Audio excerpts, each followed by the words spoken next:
अनेनायं धन्यो भवति निजदेहानिर्यत वनेवाहर्म्येव समकरनिपातो हिमकरः श्री गुरुजनारायणाभ्यां नमः।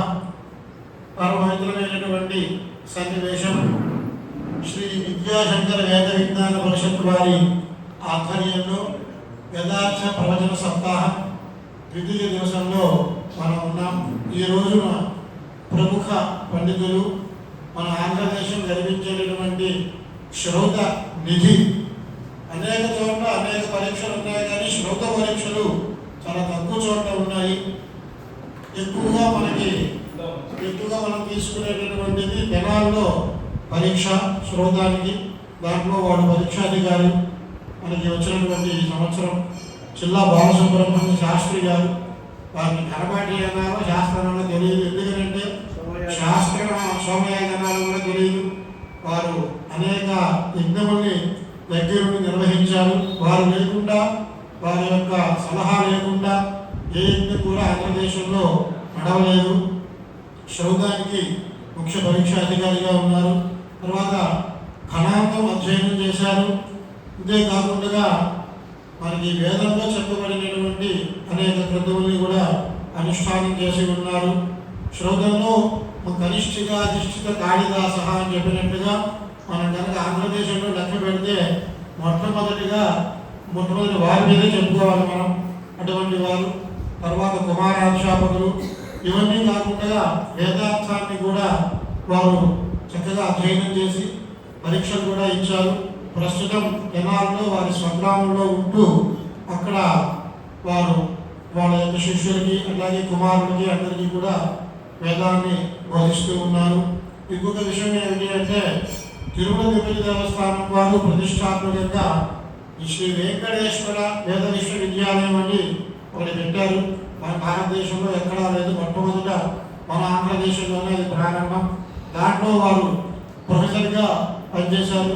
కానీ మనం అక్కడ ఉండకూడదు, ప్రథమాధ్యాపకం చేయకూడదు అనేటువంటి ఉద్దేశంతో అక్కడి నుంచి బయలుదేరి వచ్చేసి ప్రథమానుష్ఠానానికి ప్రాధాన్యతనిచ్చి అక్కడ వారి యొక్క స్వగ్రామంలో తెనాల్లో ఉంటూ తల్లిదండ్రులను చూసుకుంటూ, అట్లాగే తనకు విధించబడినటువంటి వేదో నిత్యమధీయతాం తదుదితం కర్మస్పరుష్యేయుతాం అని చెప్పినటువంటి వాక్యాలకి అనుగుణంగా వారి యొక్క జీవనాన్ని సాగిస్తున్నటువంటి వారు శాస్త్రజ్ఞులు, ఆహితాగ్ని, గణపాటి, వేద భాష పండితులు, కుమారాధ్యాపకులు. అటువంటి వారు ఇవాళ మనల్ని అనుగ్రహించడానికి, వారి యొక్క భాష్య ప్రవచనాన్ని మనల్ని ధరింపజేయడానికి వచ్చారు. వారిని దయచేసి ఈ యొక్క వేదికను అలంకరించవలసిందిగా ప్రార్థిస్తున్నాము. వారికి బయోడేటా అడిగినా కూడా ఇవ్వలేదు, ఎందుకంటే ఆయనకంటే కూడా ఇష్టం ఉండదు. మీకు తెలుసు కదా అన్నారు అంతే. కాబట్టి అటువంటి వారు మనకి ఇవాళ లభ్యమైనారు. వారిని చింతపల్లి నరసింహమూర్తి కనపాటి గారు పుష్పమాల అలంకరణ చేస్తున్నారు.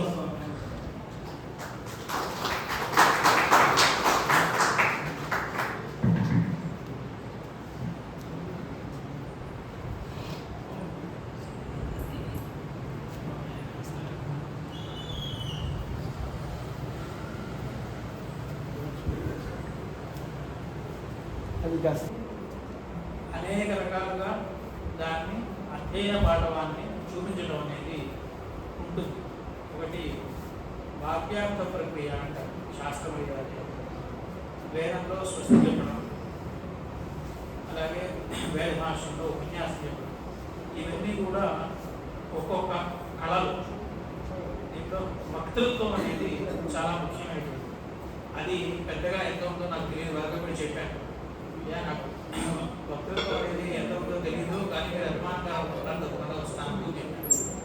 మరి చెప్పారంటే అధ్యయనం చేశారు, ఆ అభిమానంతో నేను అనుకుంటున్నాను. వక్తృత్వం అనేది ఎంతవరకు ఉంటే అంతవరకే మేము సంతోషిస్తాము అని కూడా చెప్పారు. కాబట్టి నా మీద అభిమానంతో ఎవరైతే ఆహ్వానించారో, అదే లక్ష్మీనారాయణ వాటి గారు వారు కూడా తప్పకుండా రావాలి. వారందరికీ కూడా హృదయంతో ధన్యవాదాలు తెలియజేస్తున్నాను.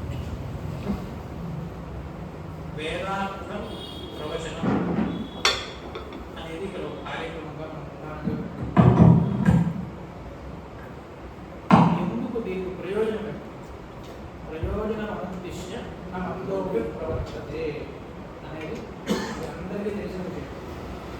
ఏదైనా ఒక పని చేయమంటే దీనికి ప్రయోజనం ఏంటి అని తెలిస్తే చేస్తాను, లేకపోతే చేయండి. ఆ ప్రయోజనం నాకు కావాలి అనుకుంటే ఆ ప్రయోజనం ఉండవచ్చు అతనికి, లేకపోతే నాడు ఆ ప్రయోజనం అక్కర్లేదు అనుకున్న కూడా ఆ ప్రయోజనం చేయకుండా చేయండి.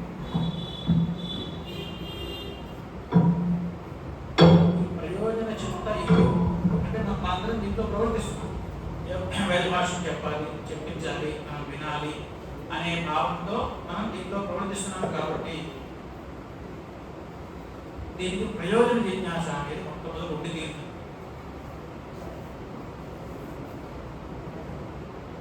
మనం కనుక ఆలోచిస్తే వేదం అంతా కూడా ఎందుకు బయలుదేరింది? వేదాహి యజ్ఞార్థం అభిప్రవృత్త.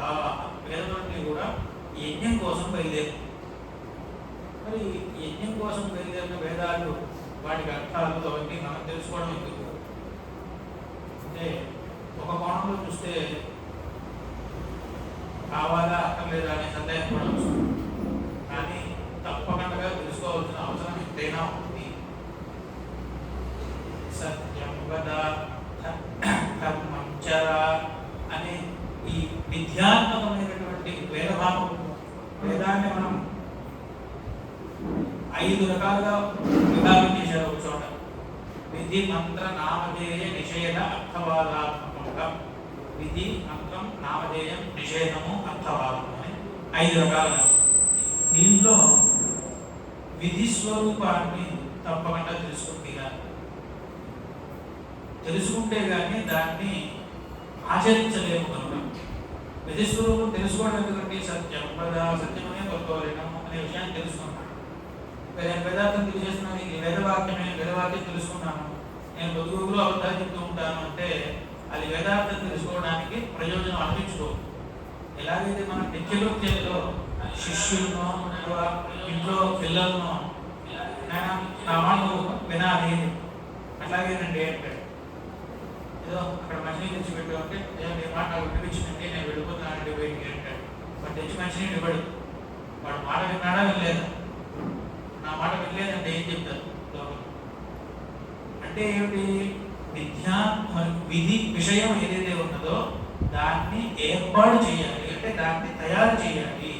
సత్యం వద అనే ధర్మ విధివాక్యం ఏదైతే ఉన్నదో ఆ విధివాక్యాన్ని అనుష్ఠించినప్పుడే దాని అర్థం తెలుసుకున్నందుకు ఉపయోగం, లేకపోతే మాత్రం ఉపయోగం లేదనే. ఈ విధివాక్యములన్నీ కూడా ప్రధానంగా మనకి వేదవాక్యం చూస్తే ఎక్కువగా కర్మల్ని చెప్తాయి. యజ్ఞహోత్రం చేయాలి, దశపూర్ణమాదాజ్ఞాయ చేత శ్రౌత కర్మల్ని ప్రధానంగా చేసుకుని ప్రసంగం చేయమని సూచించారు. కాబట్టి వాటిని దృష్టాంతంగా ఎక్కువ తీసుకుంటున్నారు. ఏమో విద్వాన్ అకృష్టోపేణ అయిపోతే అని ఈ విధంగా మనకి కర్మ విధులు ఉన్నాయి. ఈ విధివాక్యములకి అర్థం తెలుసుకుని మనకి ఉపయోగం ఏమిటి అంటే ఆ కర్మ చేయనప్పుడు ఆ విధివాక్యానికి అర్థం తెలుసుకోవడం ఉపయోగం ఏం లేదు. అయితే మనం అప్పుడేదే ఎందుకంటే మనం వెళ్ళిపోవచ్చు, చెప్పడం ఎందుకు, వినడం ఎందుకు అంటే దీంట్లో ఒక పని చేయడంలో అధికార విశేషణాలు ఉంటాయి. ఎప్పుడు కూడా ఒక పని ఒకరు చేయాలి అనే విధి ఉన్నప్పుడు దానికి అధికార విశేషణములు అన్నీ ఎవరికి ఉంటాయో వారి ఎందే ఆ విధి ప్రవర్తిస్తుంది, లేని వారి ఎందు ఆ విధి ప్రవర్తించదు అనేది కూడా శాస్త్రవచనం. దానికి ఒక చిన్న ఉదాహరణ లౌకికంగా చెప్పుకుంటే, ఇంట్లో 4 విద్యార్థులు ఉన్నారు. ఒక అతనికి ఏదో కాల్లో ముందు కూర్చుంటే ఎటువంటి నడవలేకపోతున్నాడు. పిల్లల మంచినీళ్ళు తెచ్చిపెట్టండి అని గురువుగారు అడిగారు. ఈ కాల్లో ముందు కూర్చుకున్న అతను తెచ్చిపెట్టకపోతే నువ్వు ఎందుకు తెచ్చిపెట్టలేదు అని అతని మీద ఏ గురువు కాయలేడు. ఎందుకు? ఈ విధి అతని విషయంలో వర్తించట్లేదు. విద్యార్థి వాడు గురువు అడిగితే మంచినీళ్ళు తెచ్చిపెట్టాలి కదా, ఎందుకు వర్తించదు అంటే ప్రకృతం అతను దానికి అనుగుణమైన సంపత్తి కలవాడు కాదు. దానికి మంచినీళ్ళు తెచ్చిపెట్టాలి అంటే లేవడం, నడవడం ఇటువంటివి వాడికి స్వాధీనంలో ఉన్నవాడికే ఈ వాక్యం వర్తిస్తుంది. అయితే వాడు కూడా ఈ వాక్యం గురువుగారు ఏం చెప్పినారో వినాలి, అర్థం తెలుసుకోవాలి. కొన్ని ఎవరికైనా వినిపించకపోయినా వాడు పరధ్యానంలో ఉన్నా ఆయన గురువుగారు అడిగారు మంచిని తెచ్చిపెట్టి నా దగ్గర చెప్పుకుంటే అందిస్తున్నాను అని కూర్చుంటూ ఉంటుంది అందిస్తాడు. అంటే వాడికి సహాయపడతాడు. అలాగే ఈ వేదోక్తమైనటువంటి కర్మలు ఆచరణ చేయటానికి అనేక రకమైనటువంటి అధికార విశేషాలు ఉన్నాయి. అవన్నీ అందరి ఎందు ఉండొచ్చు, ఉండకపోవచ్చు. కానీ ఈ విధి చెప్పింది ఇది పొద్దున సాయంత్రం అర్థవంతం చేయాలి అనే విషయాన్ని ఉదాహరణకు పొద్దున సాయంత్రం సంధ్యావంతం చేయాలి. ఇటువంటి విషయాలు కనుక మనం తెలుసుకున్నట్లయితే మనకి ఎంతవరకు కుదురుతుందో అంతవరకు మనం చేస్తాం. లేనప్పుడు చేసేవాడికి తోడ్పాటునిస్తాం. ఉదాహరణకి చాలా మంది ఆస్తికులు ప్రాతకాలంలో స్నానం చేసి సంధ్యావంతం చేసుకుని అక్కడ వెంబడ వారి వారి కృత్యంలో వెళ్ళిపోతారు. మాధ్యాహ్నం కుదరవచ్చు, కుదరకపోవచ్చు, సాయంత్రం వచ్చిన తర్వాత చేయొచ్చు, చేయకపోవచ్చు. కానీ ఎవరైనా వేద పండితులు ఒక నియమంగా ఉండేవారు ఉంటే వారు సంధ్యావందనం చేసుకోవడానికి మన ఇంటికి వస్తామన్నారు, వారికి పళ్ళెం, నీళ్లు, పీఠ, ఆసనం అన్నీ ఏర్పాటు చేయి అనే విషయం ఇంట్లో చెప్పి వెళ్తారు. ఎలా చెప్పగలుస్తున్నారు? వారికి జ్ఞానం ఉంది కాబట్టి. అంటే కొన్ని ప్రతిబంధకముల వల్ల కొన్ని క్రియలు వారు స్వయంగా ఆచరించలేకపోయినప్పటికీ తోడ్పాటునిచ్చడానికి తగిన వీలు వారికి ఏర్పాటు ఉంటుంది. వారికే ఒకరోజు వీలున్న రోజున వారే ఆచరిస్తారు కూడా. ఈ రకంగా అధికార విశేషణాలు లేక తత్కాలంలో శక్తి లేకో లేకపోతే ప్రతిబంధకమో అనేక చేయలేకపోవడానికి అనేక కారణాలు ఉంటాయి. ఇవన్నీ కూడా వాడు స్వయంగా దాటుకుని దీనికి ఈ క్రియని వేద విహితమైన క్రియ ఏదైతే ఉందో దాన్ని ఆచరించడమే మన కర్తవ్యం అనే భావన కలగడం కోసం వేదాంత ప్రవచనం అది వినటం అనే కార్యక్రమం ఏర్పడింది. ఇది వినడంతో అయిపోయింది అనుకుంటే మాత్రం ఇది వినడం వల్ల ప్రయోజనం ఏమీ ఉండదు అనేది యథార్థమైన విషయం. ఎందువల్లంటే దానికి ఉదాహరణ మొదటి నుండి చెప్పుకున్నాం. సత్యం పద అనేటటువంటి విధివాక్యాన్ని మనం విన్నాము. దాని విద్యార్థం తెలుసు, సత్యమనే పలుకోవాలను అనే విషయం తెలుసు. ఈ జ్ఞానం మనకి వచ్చేసింది. దీని తర్వాత మనం అయ్యో వేదం చెప్పింది కాబట్టి మనం సత్యమనే పలకాలి అనే భావనతో మనం ఎన్ని ఇబ్బందులు వచ్చినా ఏదో ఆ ఇబ్బంది కట్టుకోవడం వరకు ఒకవేళ అర్థం ఆడినా తర్వాత అయినా అయ్యో మనం సత్యాన్ని పలకాలి కదా అనే భావనలో ఉంటే ఈ వేదానికి అర్థం తెలుసుకున్నందుకు ఉపయోగం. వెనుక చెప్పారంటే అవన్నీ మనం చేసేది కాదు అనే భావంలో ఉంటే కనుక ఈ వినడం అనేది అవసరం. అలాగే ధర్మంచర, సత్యం వద ధర్మంచర అంటే ఏంటి? ధర్మాన్ని ఆచరించాలి. ఆచరించినప్పుడే ధర్మానికి దాని స్వరూపం ఏర్పడుతుంది. ఆ స్వరూపం ఏర్పడటమే ఆ విధివాక్యానికి తాత్పర్య విషయం. అగ్నిహోత్రం జుగుయా దశపూర్ణమాసాభ్యాయ చేత ఇవన్నీ శ్లోకకర్మలు. మనకు అహరహ సంధ్యాముపాసిత అనేది ఉపనీత మాతృకి విధి. ఇంకా అగ్నిహోత్రం చేయాలనేది ఆధారాది సంపత్తి ఎవరికైతే ఉంటుందో వారికే ఆ విధి. తల్లిదండ్రులు పోషించుకోవాలి, వాటిని పూజించుకోవాలి అనే విధి ఎవరికి? తల్లిదండ్రులు ఉన్నవాళ్ళు. వీళ్ళకి 50 ఏళ్ళు వచ్చి 70 ఏళ్ళు వచ్చిన తర్వాత తల్లిదండ్రులు లేకపోతే వాళ్ళకి ఆ విధి వర్తించదు కదా. వాళ్ళకి ఏం చేయాలో వాళ్ళకి వేరే విధులు ఉంటాయి. ఆ విషయం లేదు. అంటే ఎవరెవరికి యోగ్యత ఏ విషయంలో ఉందో ఆ విషయంలోనే విధి వారి దగ్గరికి వస్తుంది. అటువంటి విధి చేత చెప్పబడినటువంటి విషయం ఏవైతే ఉన్నాయో వాటిని ఆ అహరహ సంధ్యాముపాసిత ప్రతి కూడా సంధ్యావందనం చేయాలి అనే విధిలో తాత్పర్యం ఏంటి? ఆ సంధ్యావందనం అనేది ఒక క్రియా స్వరూపం. కర్మంచర అంటే అది ఆచరించాలి. ఆచరిస్తే కానీ సంధ్యావందనం చేసినట్లు కాదు. సంధ్యావందనంలో అనేక మంత్రములు ఉన్నాయి. ఆ మంత్రములకు అర్థము తెలుసుకుని చేస్తే మంచిదే అనే విషయం వేరు. కానీ ఇప్పుడు ప్రకృతం మనం విధి భాగంలో ఉన్నాం. తర్వాత మంత్రముల దగ్గరికి వద్దాం. ఈ విధి వాక్యానికి అర్థం ఎప్పుడైతే తెలుసుకుంటామో అప్పుడు దాన్ని ఆచరణలో పెట్టాలి అంటారు పెద్దవాడు. అంటే ఆచరణలో పెడితే కానీ అంటే దాన్ని ఆచరిస్తే కానీ దానికి అర్థం ఏదైతే ఉన్నదో ఆ విధివాక్యార్థం ఏదైతే ఉన్నదో ఆ అర్థం మనం చూపించినట్టు కాదు. ఆ అర్థం ఇది ఒక రకంగా చెప్పడం అనేది విషయం కాదు. శివ అనే దానికి అర్థం ఏంటంటే శివుడు అని అర్థం చెప్తాము. రామ అంటే రాముడు మనం చెప్పే రాముడు అనే శబ్దము ఇది రాముడు కాదు. దశరథ పుత్రుడు ఎవరైతే ఉన్నారో ఆయనే రాముడు. అట్లా ఈ అపవిత్ర ఆరంభించి సంధ్యావందనం చేయడం ఏదైతే ఉన్నదో అదే ఆరాధ్యాముపాసీత అనే వాక్యానికి అర్థం. రోజు సంధ్యావందనం చేయవలను అనే అర్థం ఉంటే ఇది ఆ స్వరూపం రావడానికి ఉపయోగించేటువంటి జ్ఞానం కలిగించడానికి ప్రయోగించిన వాక్యం అంతే. అలాగే శ్రౌతకర్మంలో కూడా అగ్నిహోత్రం యుజాత్ దృశపూర్ణమాసాధ్యాయేత పౌర్ణమాస్యాయ లేదా అమావాస్య అని అమావాస్య వెళ్ళిన పాటి రోజున అమావాస్య చేయాలి, పౌర్ణమాస్య చేయాలి. ఇవన్నీ మాడని చెప్తే ఇది వేదాంతం అయిపోతుంది. అంటే వేదానికి వస్తుత అర్థం ఏది? మనం ఏమనుకున్నాం? రామ అనే దానికి అర్థం దశరథ పుత్రుడైనటువంటి రాముడు ఎవరైతే ఉన్నారో ఆయనే నిజంగా అర్థం. ఆయన్ని పరిచయం చేసేటటువంటి పదం, దానికి అర్థం మనం చెప్తున్నాం. నోటితో చెప్పిన మాత్రాన అయిపోతుంది. ఆ రకంగా విధి స్వరూపం ఇలా ఉంటుంది. మొట్టమొదటి చెప్పుకున్నాం వేదాన్ని యజ్ఞార్థం అభిప్రవృత్త. వేదములన్నీ కూడా యజ్ఞముల కోసం బయలుదేరి దీంట్లో వేదం మొత్తాన్ని ఇంతకంటే విభాగం చేయడానికి ఏం లేదు. అంటే ఇంకో రకంగా విభాగం చేసి చేయవచ్చేమో కానీ 5 రకాలుగా విభాగం చేసాం. విధి, మంత్ర, నామధేయ, నిషేధ, అర్థవాదములు. ఈ 5లో చేరకుండా ఉన్నటువంటి ఒక వేద పదం కూడా ఎక్కడ ఉండదు. మంత్రములు తీసుకున్నాం. ఇప్పుడు విధివాక్యములను పర్యాలోచన చేస్తే ఏ విధివాక్యాన్ని చూసినా కూడా ఆ విధివాక్యం చెప్పినటువంటి ఒక క్రియని ఆచరించడంలోనే తాత్పర్యం అనే విషయం బాగా అర్థమైంది. శంకరాచార్యుల వారు కూడా వారు శ్లోకం చదివారు. వేదో నిత్యమదీయత తదుయుద్ధం కర్మ స్వనుష్ఠీయత.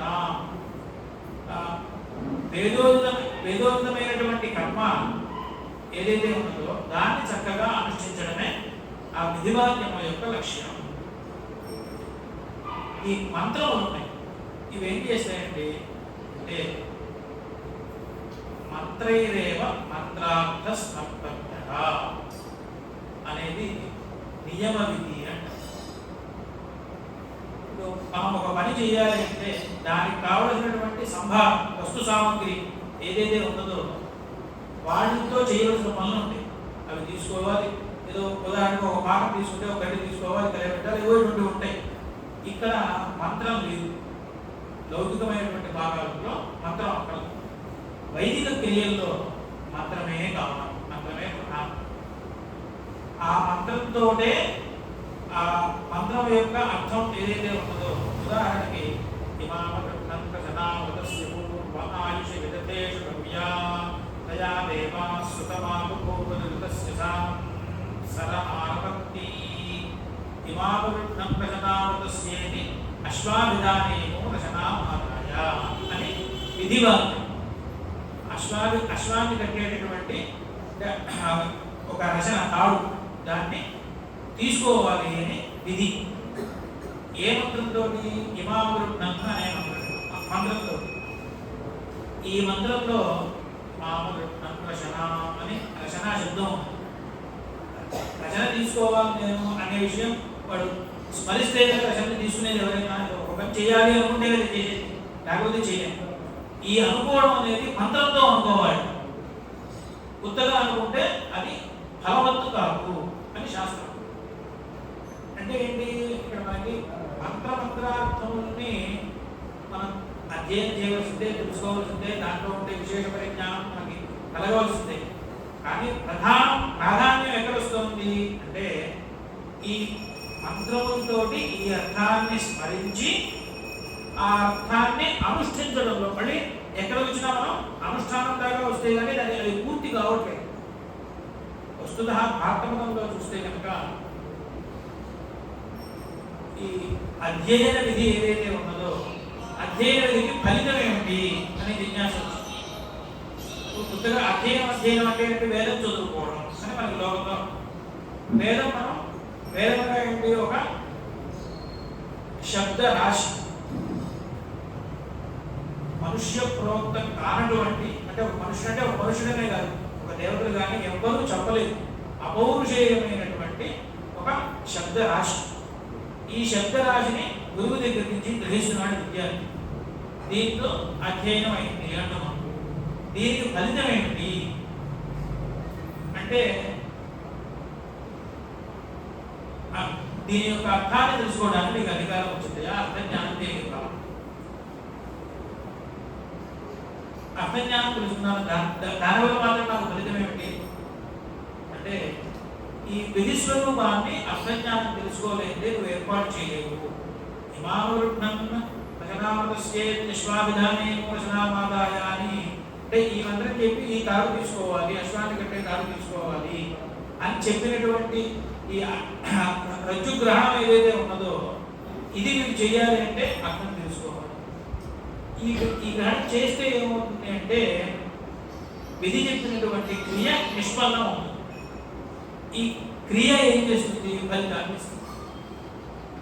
మనకి ఫలం అనగా ఒక విషయం తెలుసుకోవాలి. ఇక్కడ మనం స్వతంత్రంగా దేన్నైతే మనం ఫలంగా భావిస్తామో అదే ఫలం వస్తుందా అంటే మనకి ఫలం అంటే ఎప్పుడు కూడా లోకంలో అందరికీ తెలిసిన విషయం. మనకి కోరికలో ఉన్న విషయం ఏదో అదే ఫలం. దాన్ని ఇచ్ఛా విషయం అంటారు. మనకి కోరికలో ఏ విషయం ఉందో అదే ఫలం. ఒకరికి షుగర్ ఏదో వ్యాధి ఉన్న వాళ్ళకి అన్నం వాళ్ళకి ఫలం కాదు. వారికి ఏదో వారికి తగిన ఉపహారం, వారికి తగిన ఆహారమే వారికి కావాలి. అంటే వారి ఇచ్చే అన్నం మీద లేదు కాబట్టి వారికి ఫలం కాదు. ఇట్లా చూస్తూ పోతే అన్ని ఫలములే, ఏది ఫలం కాదు. కానీ ఈ మన కోరికలో ఉన్న విషయం ఫలం అని చెప్పుకున్నాను. ఈ కోరిక నీకు ఎందుకు వచ్చింది అనే విషయం చెప్తాను. ఒక ఉదాహరణగా ఒక వంటని తీసుకుంటే అందరికీ అర్థమవుతుంది. నేను దృష్టితో అదే మాట్లాడుతున్నాను. ఒక వంట చేయాలనుకున్న వాడు మొట్టమొదటి ఒక గ్యాస్లో, ఒక కట్టెలో, ఒక గిన్నె దీనికోసం ప్రయత్నిస్తూ ఉంటాడు. వాడి కోరిక అప్పుడు దాని మీదే. కానీ వాడికి నిజంగా ఒక గిన్నె వస్తే వాడి కోరిక తీరిపోయిందా? కాదు. వాడికి కావాల్సింది ఏంటి? తృప్తి. భోజనం వల్ల వచ్చినటువంటి తృప్తి వాడికి కావాలి. ఆ తృప్తి కావాలంటే ఆ కూర, కాయగూరలో, అన్నము, ఆ గిన్నెలో ఇవన్నీ వరుసగా కావాలి. అంటే ఆ ఇచ్ఛాధీనమై ఉన్నాయి ఈ ఇచ్చలన్నీ కూడా. అంటే ఆ కోరికను బట్టి వచ్చినటువంటి అన్నమాట ఈ కోరికలన్నీ. ఆ భోజనం వల్ల వచ్చేటటువంటి తృప్తి కానీ నివృత్తి కానీ. నాకు భోజనం మీద పెద్ద కోరిక లేదండి అని యోగులు సన్యాసులు అవ్వచ్చు. కానీ వారికి ఫలం ఏంటంటే నివృత్తి. అంటే ఏంటి? ఆకలి తీరిపోవడం అనేది వారికి ప్రయోజనం ఉంటుంది. ప్రయోజనం. అపేక్ష ఉన్న వాళ్ళకి తృప్తి. ఈ తృప్తి ప్రయోజనంగా ఉన్న వాళ్ళే ఏం చేస్తారంటే వారికి ఇష్టమైన కూరైనా సరే ఇంకో రకంగా ఉంటే అదే నాకు స్కోర్ బాగుండేది ఉంటారు, మిగతా అందులో బాగానే ఉందంటారు. అంటే వారికి వివక్షితంగా లేకపోతే అది వారికి తృప్తిని కలిగిస్తుంది, కానీ క్షుద్ధివృత్తిని మాత్రం కలిగిస్తుంది. ఇవే నిత్యకర్మకి కామ్యకర్మకి ఉండేటటువంటి భేదం. నిత్యకర్మ ఎప్పుడూ కూడా పాపపరిహారం ప్రధానంగా సంపాదిస్తూ ఇదంటే నిశ్రేయసం వైపు అడుగు వేయిస్తుంది. కామ్యకర్మ కోరికల్ని తెలుస్తుంది. ఆ కోరిక వల్ల కదండి ఈ కోరికతో వచ్చి గిన్నె కావాలి, కూర కావాలి, ఇవన్నీ కూడా.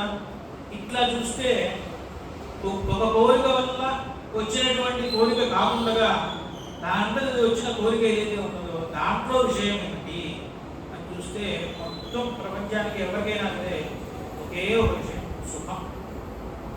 అంతకంటే వేరే ఏవి ఎవరికి అక్కర్లేదు. ఇది యథార్థమైన విషయం. రెండోది అనుకుంటే దుఃఖాభావ, అదే సుఖం అనొచ్చు, లేకపోతే అది వేరేదైనా అనొచ్చు. దాన్ని బట్టి వేరే విషయం.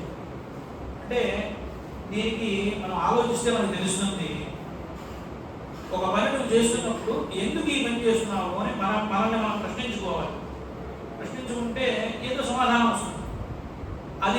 అదే ఇట్లా మనం దానికోసం చేస్తున్నాము, దానికోసం ఆ పని ఎందుకు చేస్తున్నావు, ఇంకో దానికోసం, ఆ పని ఎందుకు చేస్తున్నావు, ఇంకో దానికోసం. చివరికి వెళ్ళి ఎక్కడ ఆగుతాము? నేను సుఖంగా ఉన్నాను, ఏం చేస్తున్నాను అంటే నీకు సుఖం ఎందుకు అని వాడు ప్రశ్నించుకోడు, ఎదుటివాడు అడగడు. వితండవాదం చేసేవాడు తప్ప మామూలు మనిషి ఎవరు కూడా ఏంటి సుఖం ఎందుకు అని అడగరు. అందుకే దానికి స్వతః పురుషార్థం అని పేరు. దాని పేరేంటి?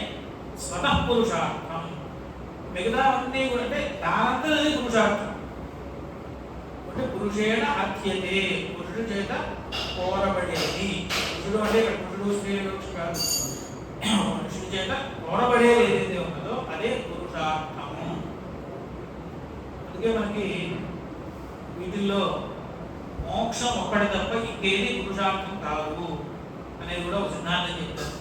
అంటే ధర్మార్థ కామ మోక్షంలో ఇవన్నీ కూడా ఎందుకు? ధర్మం అర్థం ఇవన్నీ కూడా పరంపరగా మోక్షానికే తప్ప ఇంకా వేరే దేనికి కావు. ఈ ధర్మం ఎందుకు ఆలోచిస్తున్నాను అంటే నేను స్వర్గం కోసం అంటారు. ఈ కర్మ దృష్ట్యా చూస్తే స్వర్గం మనకి వేరే మొట్టమొదటిలో చెప్తున్నాం. ఈ కాండద్వయోపవాద్యాయ కర్మ బ్రహ్మ స్వరూపిణి. పరబ్రహ్మ స్వరూపమే ఒకటి క్రియారూపంగాను, ఒకటి బ్రహ్మరూపంగాను.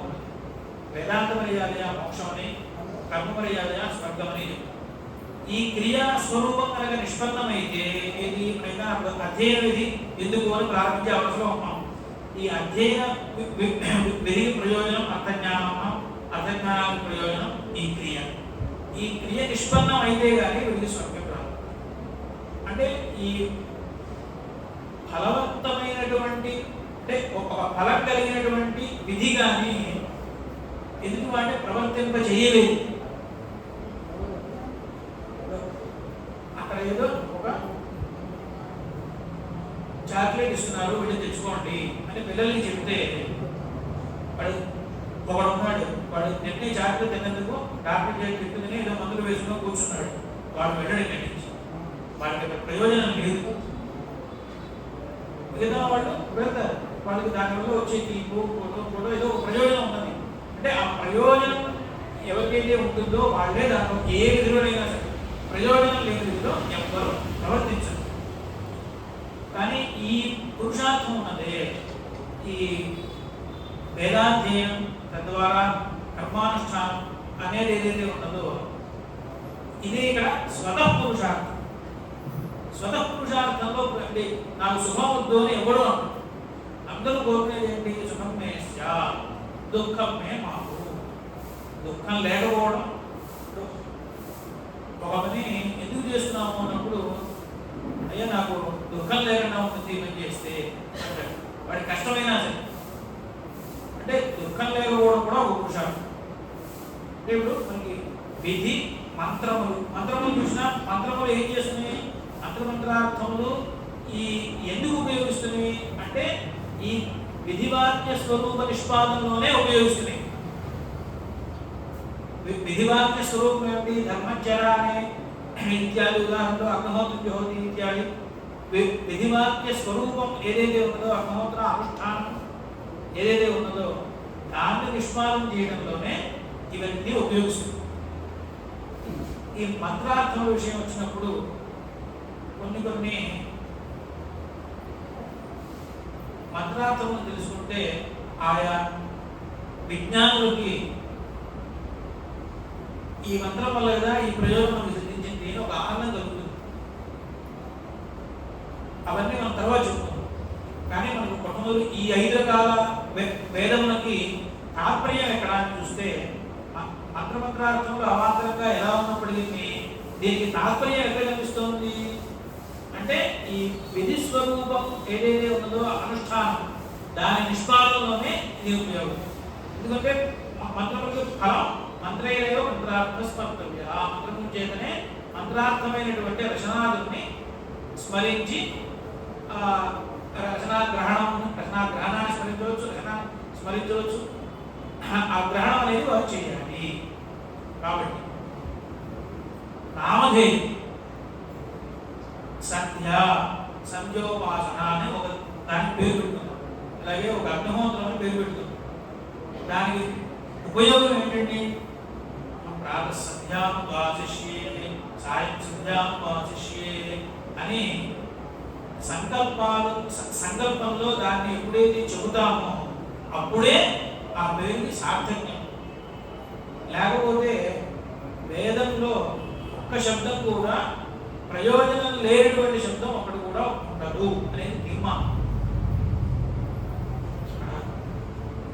వేదోఖిలో ధర్మమూలం అన్నప్పుడు అఖిలమైనటువంటి వేదం అంటే సమస్తమైనటువంటి వేదం ధర్మానికి మూలం అన్నప్పుడు ఈ వేదంలో ఉన్నటువంటి ఒక్క పదం కూడా వృధా కాదు.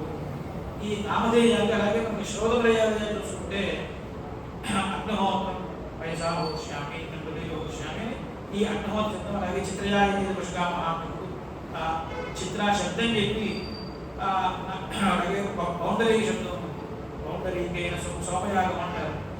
సోమేన యక్ష్యే అని సంకల్పంలో దానికి ఉల్లేఖం ఏదైతే ఉన్నదో అంటే చెప్పడం ఉల్లేఖం ఆ చెప్పడం ఏదైతే ఉన్నదో అదే దానికి ప్రయోజనం నామధేయాన్ని. విధి మాత్ర నామధేయ. ఇక నిషేధముల గురించి ఎక్కువ నేను వివరించాను సమయాన్ని చూసుకుంటాను, కానీ దాని గురించి ఒక సూక్ష్మంగా ఒక మాట చెప్పి వెళ్తాను. నిషేధం అనేది నిషేధ పరిపాలన ఎవరైతే చేస్తారో వారే ఈ విధివాక్యం చేత చెప్పబడినటువంటి క్రియాస్వరూపాన్ని నిష్పాదన చేయడానికి అర్హులవుతారు, సమర్థులవుతారు. ఎవరైతే అడుగుతారు ఏ అదుష్ట కర్మాణ ఒక కాల సందర్భంలో, అలాగే ధర్మంలో ప్రమాణం ఏమిటి మనకి యథా సరాసరి సమాధానం దొరకనటువంటి చిక్కులు వచ్చినప్పుడు ఏం చేయాలి అన్నప్పుడు అరూక్షా కర్మకామాస్యో యథాతే తత్ర వర్తేరన్ తథా తత్ర వర్తేతా అని చెప్పింది. అనగా ఏంటి, మనకి ధర్మశాస్త్రంలో ఇలా చేయాలి అని ఉంటుంది, కానీ మనకు వచ్చినటువంటి చిక్కుకి సరాసరి ధర్మశాస్త్రంలో సమాధానం కనిపించదు. అటువంటి పరిస్థితులు వస్తాయి. వచ్చినప్పుడు ఏం చేయాలయా అంటే నీకు పరిసర ప్రాంతాల్లో ఉండేటటువంటి ధర్మం మాత్రమే మనకు కావాలి అనే భావంతో ఎవరైతే ఉన్నారో వారు ఎలా ఆచరిస్తున్నారో అలా ఆచరించు. వారు ఏం చెప్తే అది చేయడం ఫలతః తాత్పర్యం. ఇప్పుడు ఈ పరిస్థితి అందరికీ వచ్చిన పరిస్థితి అయితే వారు ఏం చేస్తే అది చేస్తాం. ఈ పరిస్థితి మనకే వచ్చింది, వారికి రాలేదు, కానీ వారు ఏం చెప్తే అది చేయడం అనేది అది అందువల్లనే పుట్టింది. న్యాయంగా ఎవరు చెప్పిన వారికి కూడా ప్రమాణం కాదు. మనకి ప్రమాణం అనగా అర్థం ఏంటి, మనల్ని మంచి వైపు తీసుకెళ్లేటటువంటి ఒక వచనం. ఇదే కదండి ప్రమాణం అంటే. మనల్ని మంచి వైపు తీసుకెళ్ళాలి అంటే ఎవరికి శక్తి ఉంది అని ఆలోచిస్తే మన కుటుంబంలో తల్లిదండ్రుల యొక్క సంరక్షణలో ఉన్న పిల్లలు అందరూ కూడా తల్లిదండ్రుల కంటే పిల్లల హితాన్ని కోరేవారు మరెవరూ లేరు. వారు చెప్పింది చేస్తే మనం నిశ్చయంగా మంచి వైపే వెళ్తాం యథార్థం. కానీ తల్లిదండ్రుల యొక్క జ్ఞానం అనేది ఒక పరిమితికి లోబడి, వారు ఏదో ఒక శాస్త్ర విద్వాంసులు అవుతారు, ఒక ఇంజనీర్లు అవుతారు, ఒక డాక్టర్లు అవుతారు, ఏదో ఒక దాంట్లో నిష్ణాతులు అవుతారు, దాంట్లో వారి పరిజ్ఞానం బాగుంటుంది. కానీ తదితరమైనటువంటి విషయాల్లో సమస్య వచ్చినప్పుడు వారు మనకి ఆయన నేను ఈ విషయం చెప్పలేక నాకు తెలియదు అని ఆయన అంటారు. ఇప్పుడు ఉదాహరణకు మన ఇంట్లో ఉన్నాం, జ్వరం వచ్చింది, ఏ మందు వేసుకోవాలి అని తల్లిదండ్రులు అడిగితే ఏం చెప్తారు, డాక్టర్ దగ్గర తీసుకుంటారు. ఎందుకు? ఈ విషయంలో జ్ఞానం మన జ్ఞానం సరిపోదు. అంటే మనకి మంచి చెప్పాలి అంటే మన మీద ప్రేమ ఉండాలి, ఆ విషయంలో తగినటువంటి జ్ఞానం ఉండాలి.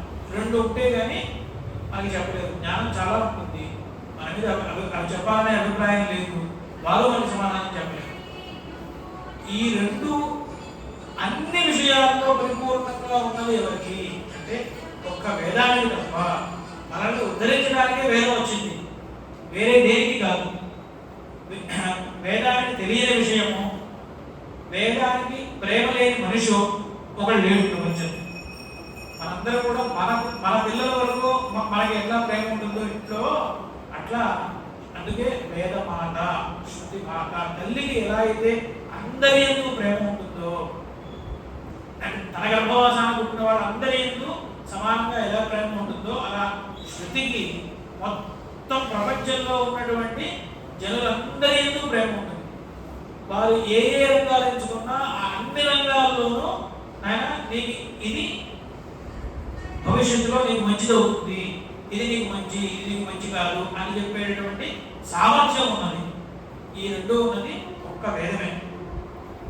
అందువలనే వేదం ఒక్కటే ప్రమాణం తప్ప మరేది ప్రమాణం కాదు అనేది నిశ్చయమే వచనం.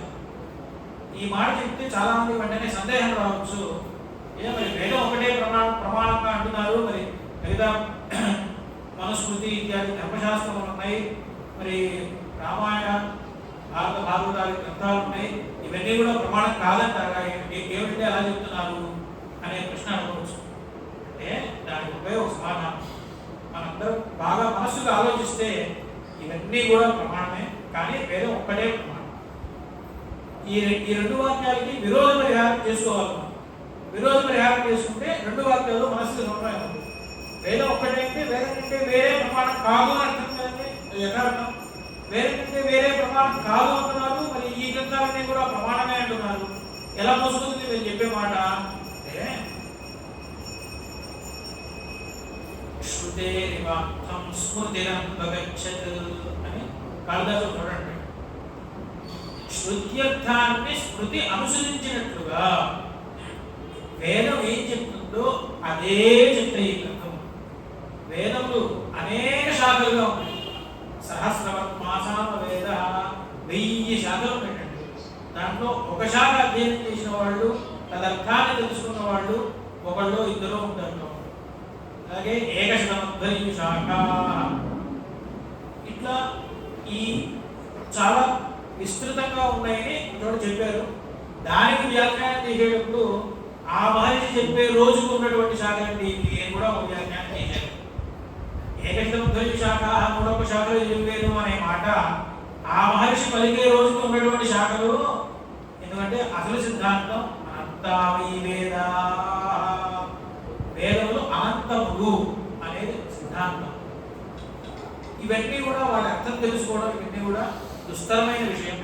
ఒకరు ఒక శాఖని అక్షరశః అధ్యయనం చేయాలంటేనే ఒక జీవితం సరిపోతుంది.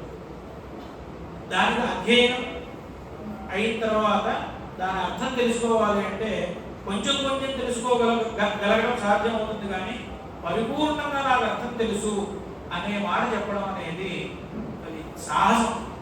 సాహసం అంటే అది కుదరని మాట అనే తాత్పర్యం. ఎందుకు ఆ మాట చెప్తున్నారు?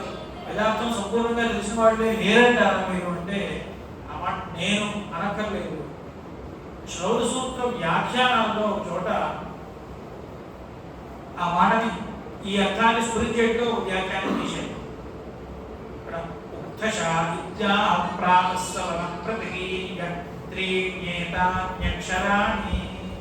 యజ్ఞంలో ప్రాతస్సవనం, ఆద్యంతర సవనం, తృతీయ సవనం అని 3 ఉంటాయి.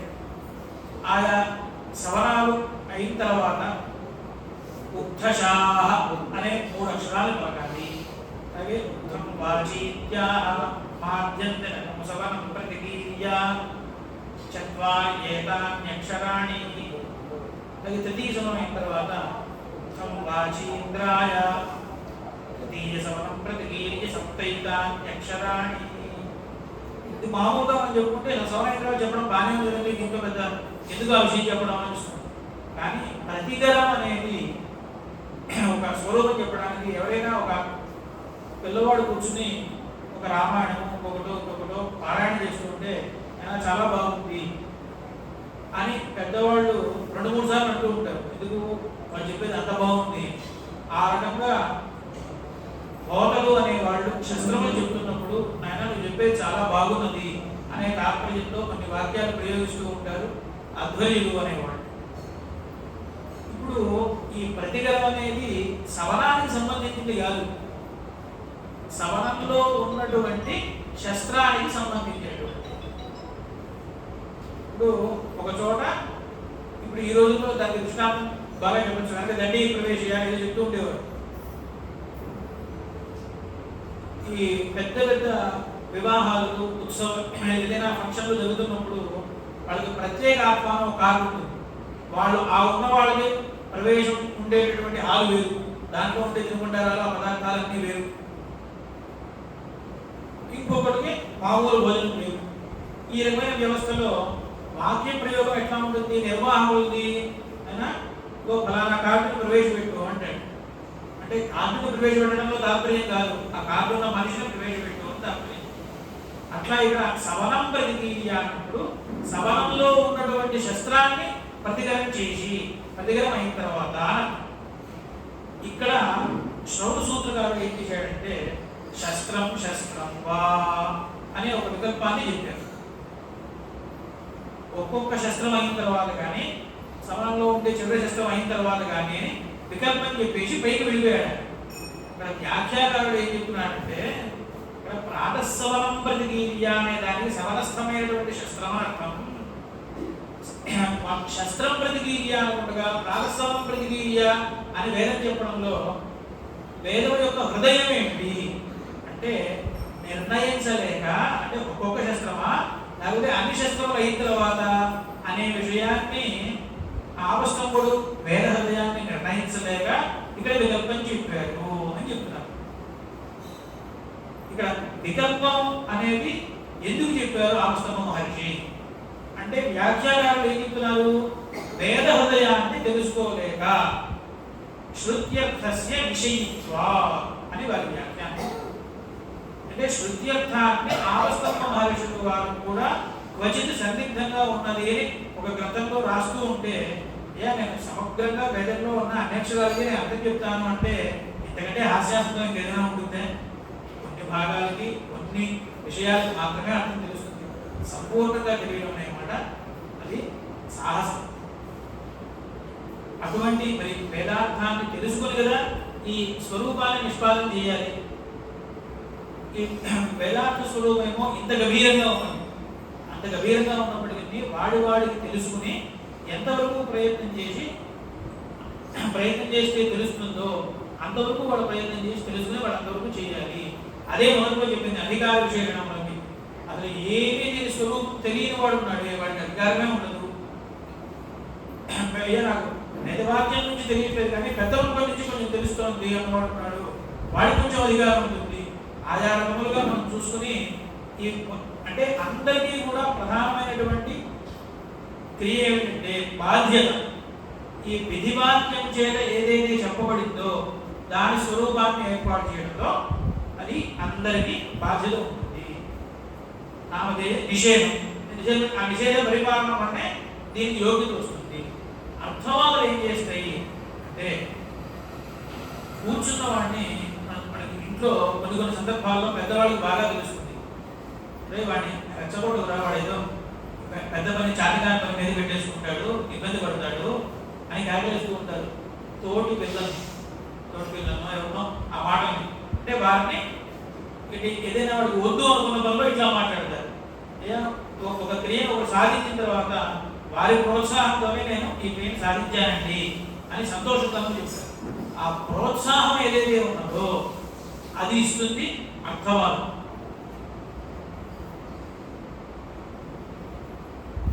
ఇక్కడ అగ్నిహోత్రం హోమంలో చూస్తే సాయంత్యావానశ్చ వై దేవా ప్రాతర్యావానశ్చ అగ్నిహోత్రిణో గ్రహమాగచ్చంతి. సాయంత్యావాన అని వారి పేరు. సాయంత్రం కూడా వస్తూ ఉంటారు. ప్రాతర్యావాన ప్రాతకాలంలో వస్తూ ఉంటారు. చూడండి మనం మూర్ఖాండం రాత్రి కూడా వస్తారు, తిరుగుతూ ఉంటారు రోడ్డు మీద. అట్లా సాయంత్యావాన ఈ ఆయుధాగ్నిగా ఉన్నటువంటి వారి ఇళ్ళకి పొద్దున సాయంకాలం నియమంగా వస్తూ ఉంటారు. వారు వచ్చినప్పుడు వీరు అగ్నిహోత్రం చేస్తున్నారు అనే విషయాన్ని చూసి వారు తృప్తి పడి వెళ్ళిపోతారు. వారికి ప్రత్యేకంగా ఆవుతో ఏం లేదు. తానయత్న తర్పయేద్ ప్రజయాస్య ప్రతిష్ఠేద్ యత్తర్పయేద్ తృప్తాయేన ప్రజయా ప్రషభిస్తర్పయేయుః. వారు ఎంత పని చేస్తారండి? వారి కనుక తృప్తులైతే ప్రజయా ప్రషభిస్తర్పయేయుః. మనకు కావాల్సింది ఎన్ని మనం వేరే ఎన్ని అనుకున్నా కూడా ప్రజా పశు సమృద్ధి కంటే వేరే ఏమీ అక్కర్లేదు. మనుషులు ఈ లోకంలో అనుకూలమైన ప్రజా సంతానం పశుశబ్దం చేత మనం ఏదో గోవులు, కోటి అశ్వాలు, ఏనుగులు ఇవన్నీ అనుకుంటాం. సాధన ఇవన్నీ సాధనాలు. దాంతో సాధ్యమయ్యేటువంటి అన్నాదులు తాత్పర్యం. పశు సమృద్ధి ఉంటే ఏమవుతుందండి? 4 రెట్లు ఉంటే దున్నడానికి మనకు వస్తుంది, ఆవులు ఉంటే పాలిస్తాయి. ఈ రకంగా మనకి కావలసినటువంటి భోగ్య పదార్థం ఏదైతే ఉన్నదో అవన్నీ కూడా ఏర్పాటు చేసేది పశుశబ్దం చేత వివక్షితం. ఇవి ఉంటే సామాన్యంగా చదవదండి. ఇవన్నీ కూడా వారు గుర్తిస్తారు. ఇక ఇక్కడ మనం చేసేది ఏమిటి? సజోదేవై సాయయ్యావ విరతి సాయము సంపృశతి సజోదేవై ప్రాతయ్యావ విరతి ప్రాత. సజోదేవై అనే మంత్రంతో హోమం చేసేటువంటి ద్రవ్యాన్ని అభివందనం చేయడమే, ఆ అనువర్ణనం చేయడమే సాయము సంపృశతి. దీనివల్లనే ఏ చైవ దేవాస్సాయయ్యావానో ఏ చ ప్రాతయ్యావానః తానేవో వయాగుస్తర్పయతి. ఈ సాయంయావాన్ని ప్రాతయ్యావాన్ని ఇద్దరిని కూడా ఈ మంత్రం చేత అగ్నిహోత్ర ద్రవ్యాన్ని అభివర్షణ చేస్తే వీళ్ళిద్దరిని తృప్తిపరిచిన వాడు అవుతాడు యజమాని. తయేన కృత్తా ప్రజయా పశుభిస్తర్పయతి. అట్లా మనకి మనకి అతత్వా సత్యేన పరిశుద్ధ్యామేతి సాయం పరిశుద్ధ్యతి. దేవుని కొన్ని చెప్పిన అందరూ చెప్పేది అనుకుంటాం. పైన అర్థవాలు ఏం చెప్తుందో వినాలి. యావదహోరాత్రే భవతః తావదస్య లోకస్య నార్తిర్నరిష్టిః నాంతో న పర్యంతోస్తి యస్యైవం విదుషోऽగ్నిహోత్రం జుహ్వతి. ఈ పరిశేషులు వస్తుతః అగ్నిహోత్రంలో పుట్టినాయి. ఈ అగ్నిహోత్రంలో ఈ పరిశేషులు చేసి ఈ మంత్రం కనుక చెప్పినట్లయితే యజమానిగా ఉన్నవాడు ఈ అహోరాత్రంలో ఎంతవరకు ఉంటాయో ఈ లోకానికి అంతవరకు ఎటువంటి ఇబ్బంది ఉండదు. తావదస్య లోకస్య నార్తిర్నరిష్టి.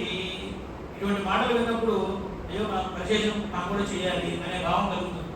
అంటే ఈ రకమైన ప్రేరణ కలిగించేవి ఏవైతే ఉన్నాయో అవి అర్థవాదం.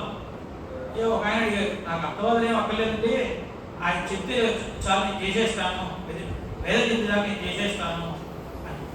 అక్కడ మీమాంసలు ఏం చెప్పారంటే, ఆయన నీకు అటువంటి శ్రద్ధ ఉంటే నువ్వు చేస్తే చాలా మంచిది, కానీ ఈ అర్థవాదుల వల్ల కూడా నువ్వు ప్రేరితులు అయితే నీకు ఫలంలో అతిశయం కూడా ఉంటుంది.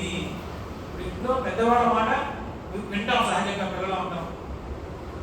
నేను ఇక్కడి నుంచి నడుచుకుంటూ వెళ్ళి ఏదో వస్తువు తీసుకురాగానైనా నీకు దానివల్ల ఆనుషంగిక ఫలం నడక కూడా అవుతుంది, దానివల్ల నీ శరీరం చక్కగా దృఢంగా ఉంటుంది అన్నప్పుడు ఉండే భావన వేరు. ఎంత పెద్దవాళ్ళ మాట వినేవాడిగా కూడా వాడు చెప్పారు నడుచుకుంటూ వెళ్ళిస్తున్నాను, ఇష్టం ఫలిస్తున్నాము అనుకుంటూ వాడు వెళ్ళొస్తాడు. కానీ దానివల్ల నీకు నడక అవుతుంది, శరీరం వ్యాయామం అవుతుంది, శరీరం పుష్టిగా ఉంటుంది అనే మాట చెప్పినప్పుడు వాడికి ఏమవుతుంది? ఒక సంతోషం కలుగుతుంది. దీని ఎందుకు కూడా ప్రయోజనం, ఇది కూడా ఒక ప్రయోజనం ఉంది కదా అనే ఒక తృప్తి కలుగుతుంది. ఇంట్లో వారికి కావాల్సినటువంటి ఒక మందో కోటో ఏదో తీసుకొచ్చేటప్పుడు ఇది ముఖ్య ప్రయోజనం కాకపోవచ్చు, కానీ ఇది కూడా ప్రయోజనమే. అర్థవాదుల వల్ల చెప్పే విషయాలు ఏవైతే ఉన్నాయో అవన్నీ కూడా యథార్థములే తప్ప వేరే ఏమీ కాదు. కానీ అవి ముఖ్య ప్రయోజనాలు మాట్లాడతాము. అర్థవాదం చేత చెప్పబడేటువంటి ప్రయోజనాలు ఏవైతే ఉన్నాయో అవి ముఖ్య ప్రయోజనాలు అంటాము. ముఖ్య ప్రయోజనం అనేది ఆయా విధివాక్యముల్లోనే చెప్పబడుతుంది.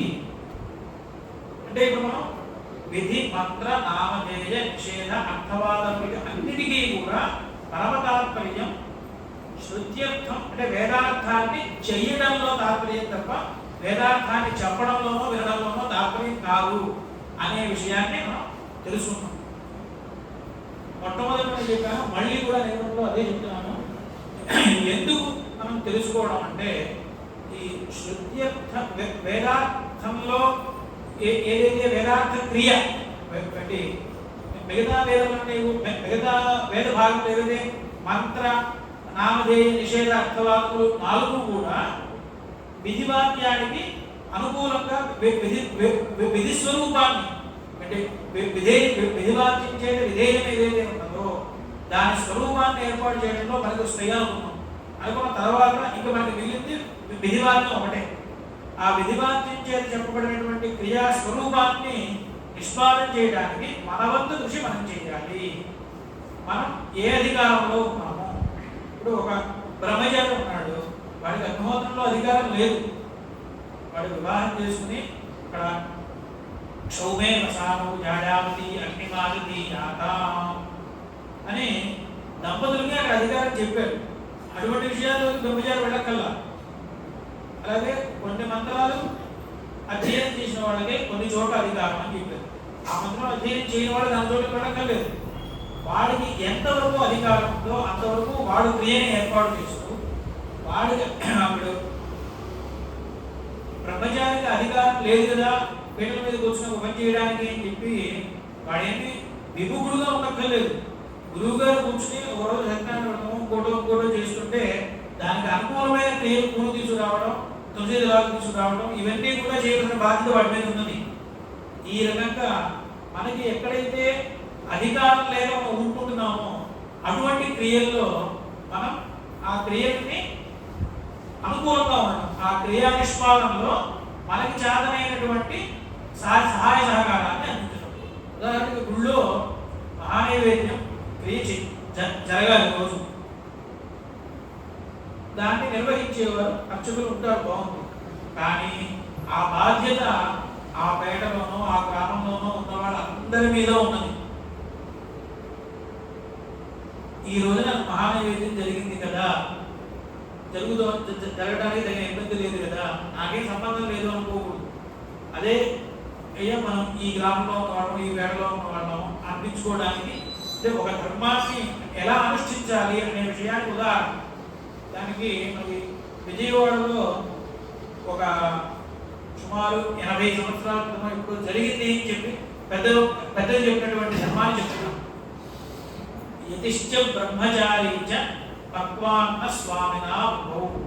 వీరు యతి బ్రహ్మచారి, యతి అంటే సన్యాసి, వీరిద్దరికి ఇల్లు వంట అనేది ఉండదు.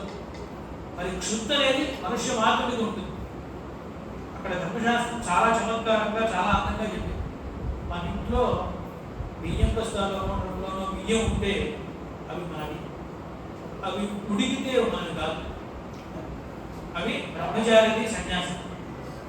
వాడు లేకపోతేనో వాడి అనుజ్ఞతోనో మనం దేవుడికి నైవేద్యం పెట్టి మనం ఉంచుకోవడం తప్ప అన్నం మంది కాదు, అన్నం మీద అధికారం వాడు.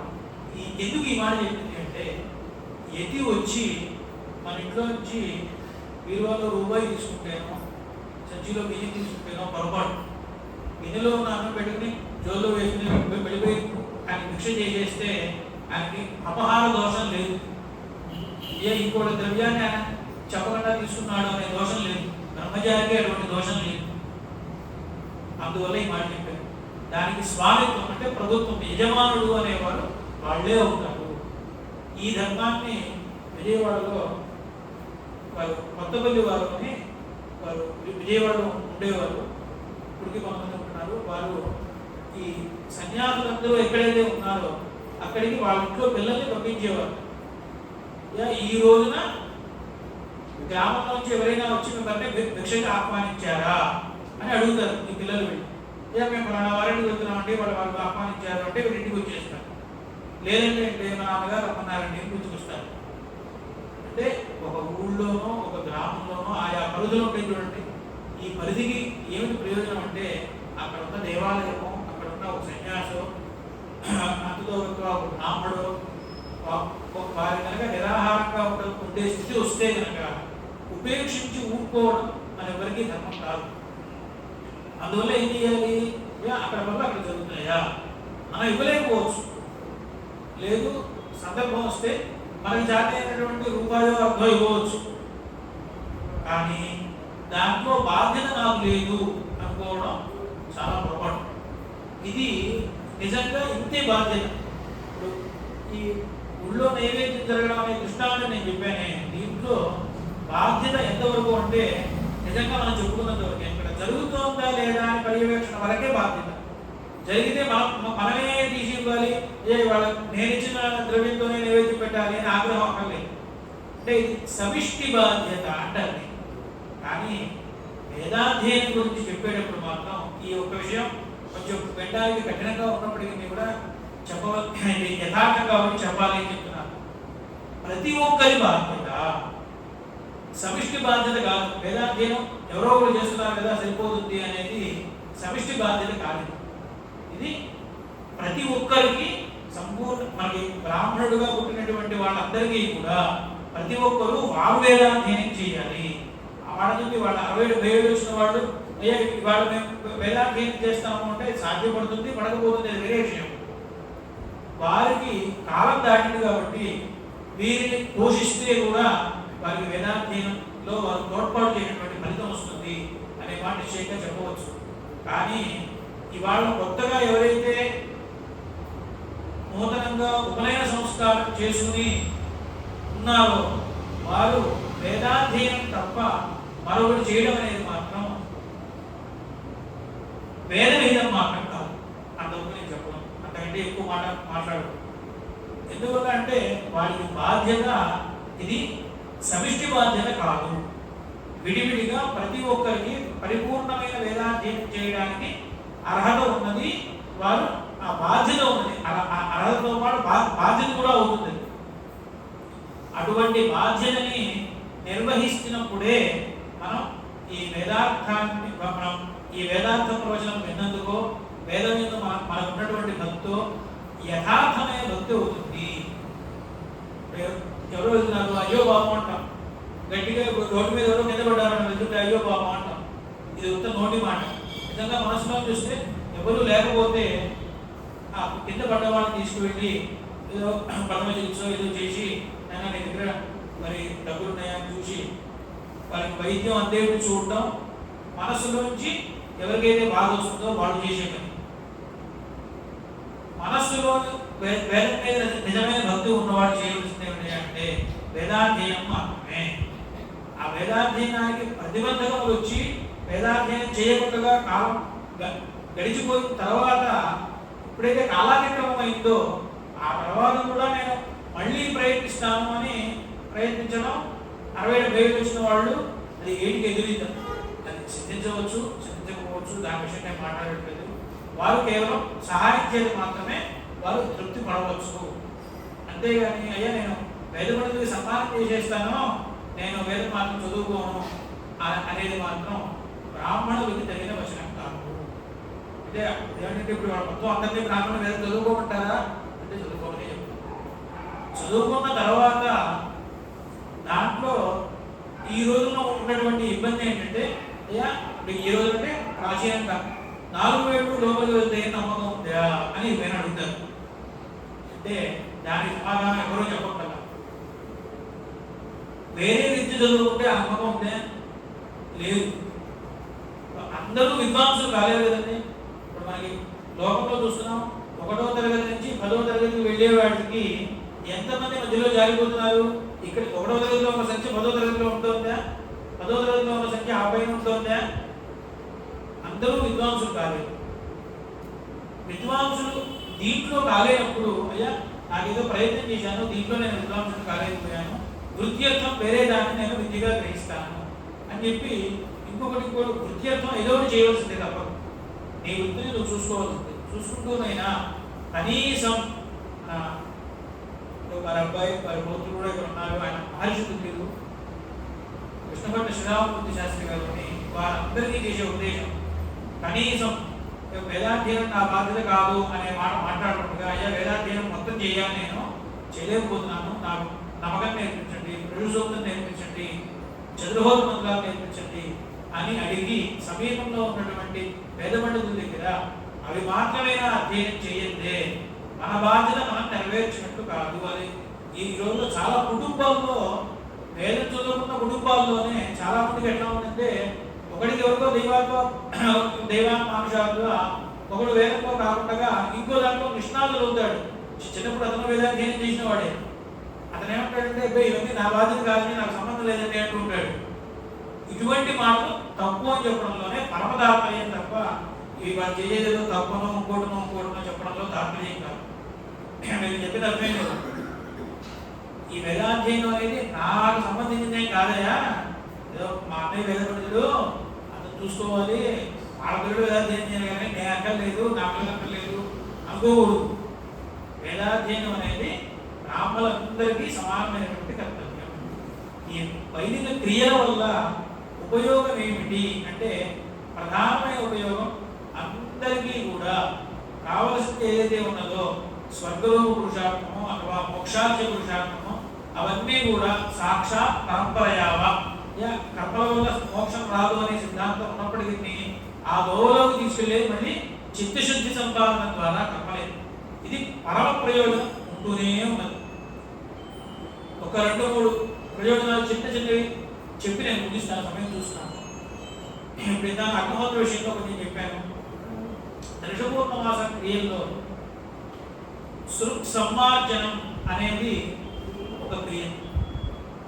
సృక్కులు అంటే అగ్నిలో హోమం చేయడానికి సాధనమైనటువంటి ఒక చెక్క పాత్రలు. వాటిని దర్భలతో దులుస్తారు. అవి అగ్రాలతో మొదలు పెట్టాలా, మూలాలతో మొదలు పెట్టాలా అని ఒక విచారం. అంటే దృష్టి ఫలంగా వస్తుందా, అగ్రాలతో మొదలుపెట్టి చెయ్యి. దృష్టి సమ్మార్జనాన్ని అని అగ్రాలతో మొదలుపెట్టి చేస్తే నీకు దృష్టి ఫలితంగా వస్తుంది. కాబట్టి అలాగే చెయ్యి అని చెప్పారు. అంటే ఎవరో ఒక ఆయన ఈ దృష్టి ఫలం ఎందుకు ప్రత్యేకంగా వేదంలో చెప్తూ ఉంటారు అంటే, మిగతా ఫలాలు అయ్యా ఆ యజమాని వస్తాయండి మాకేమిటి అనే భావం కలుగుతుంది. దృష్టి అనేది అటువంటిది కాదు కదండి. ఆ యజమాని పొలంలో ఒక పొలంలో గొప్పదిగా దృష్టి కురిస్తే దానివల్ల ఫలితం అందరికీ వస్తుంది కదా. అట్లాగే ఇంకొక కొంచెం పైకి వెళ్ళిన తర్వాత పృథివీ గచ్చత దక్షిణాయీ శ్రోణేరోత్తరస్య సంతతం నినయతి.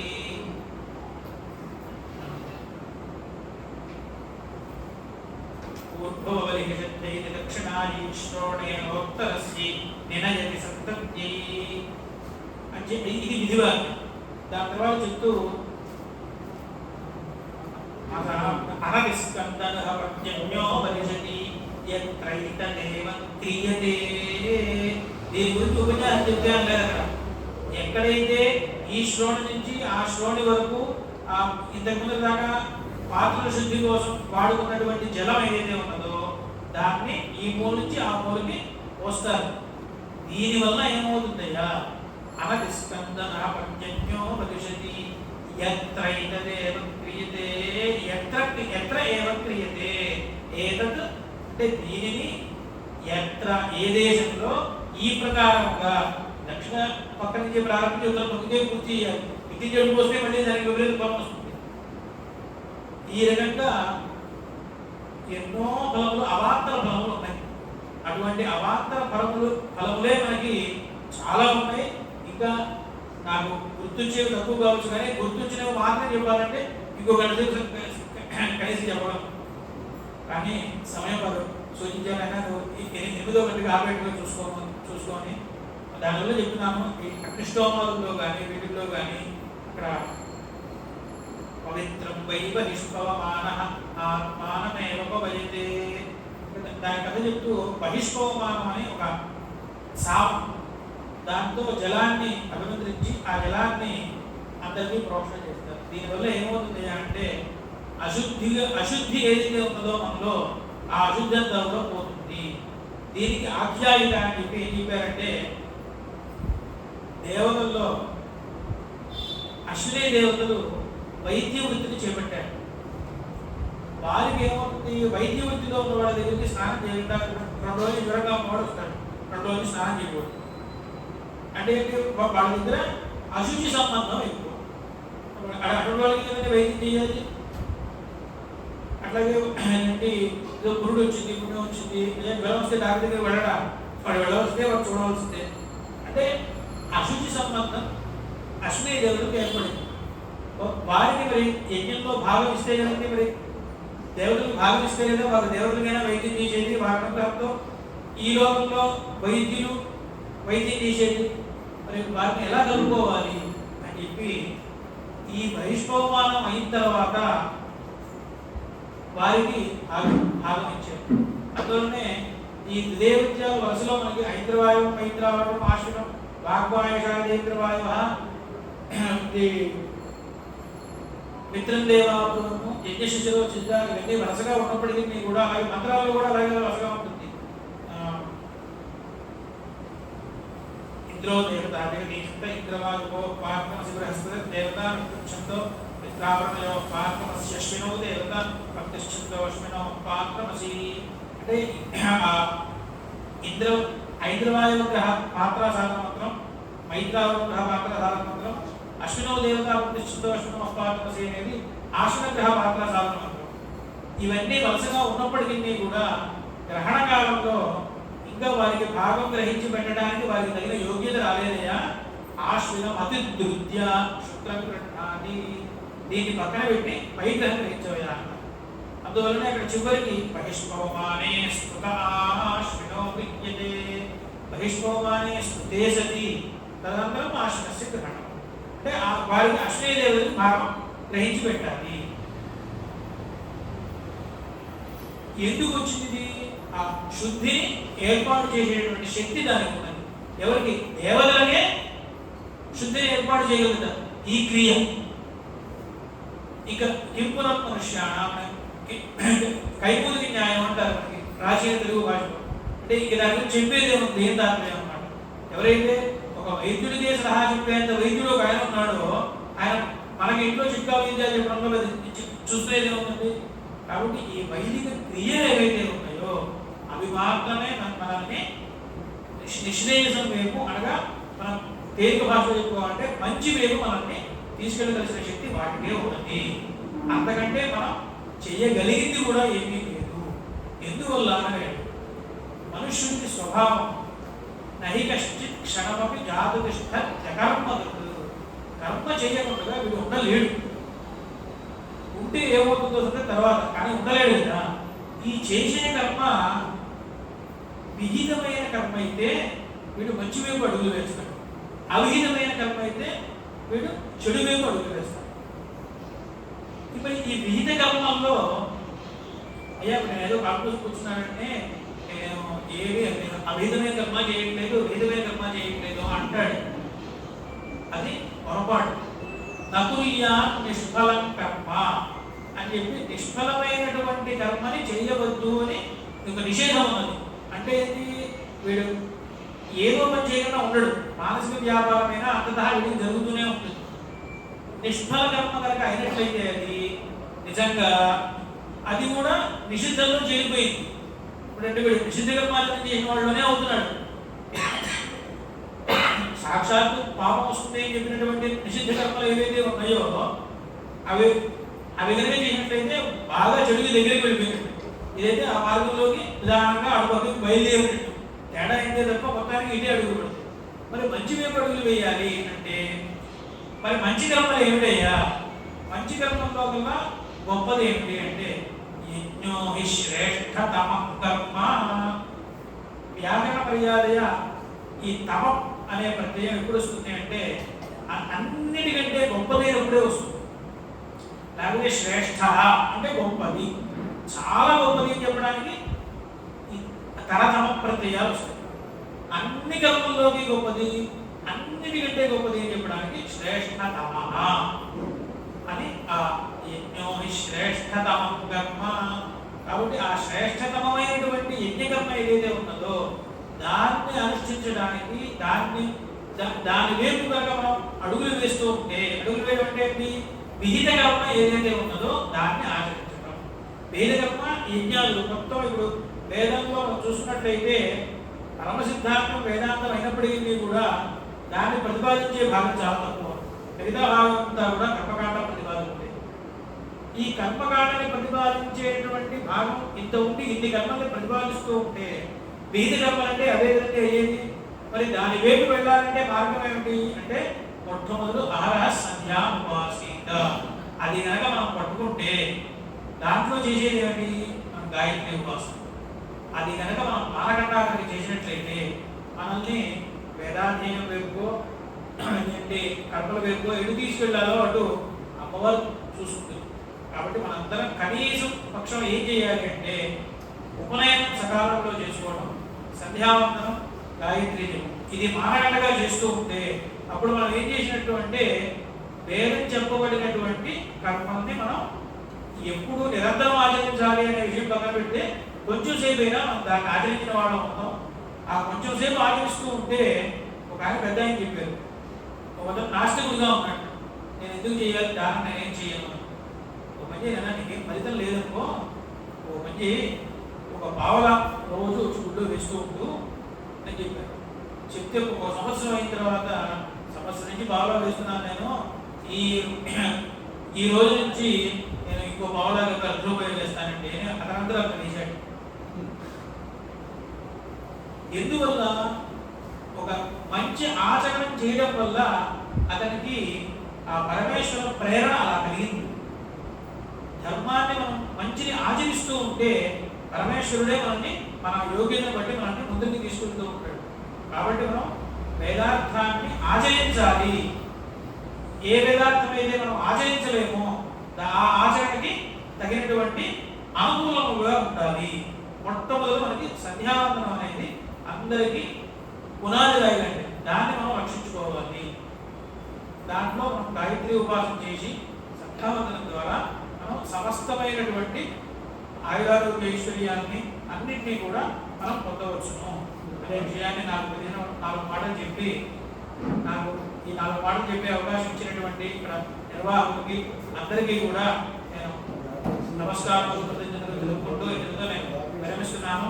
నమః పార్వతీపతయే హర హర మహాదేవ.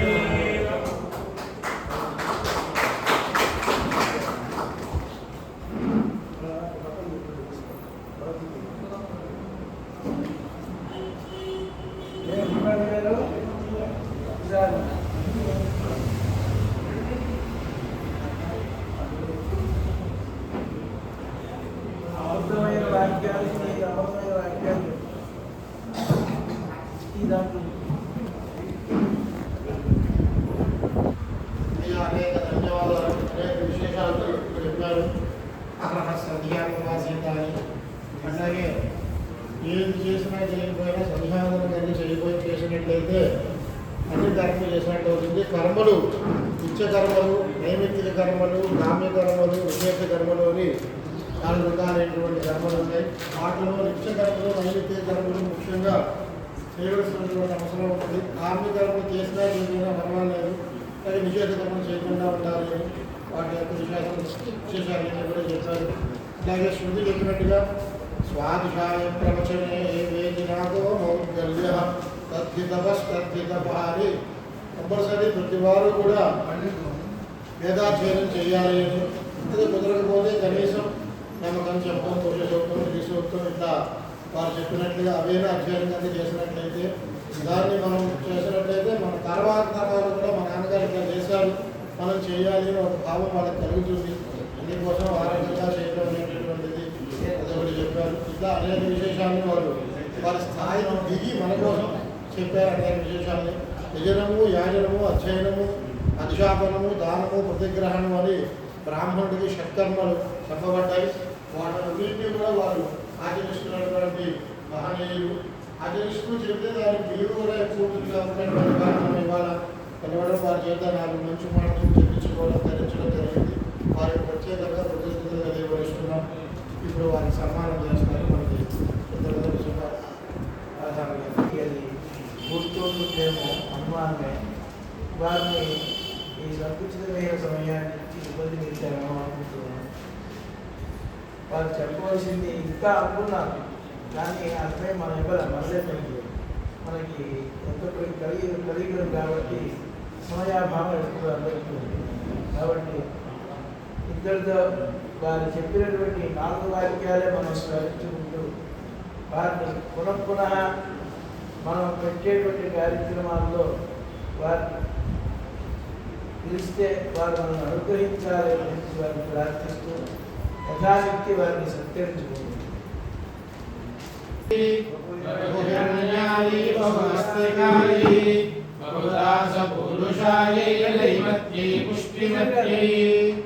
పురుషాయ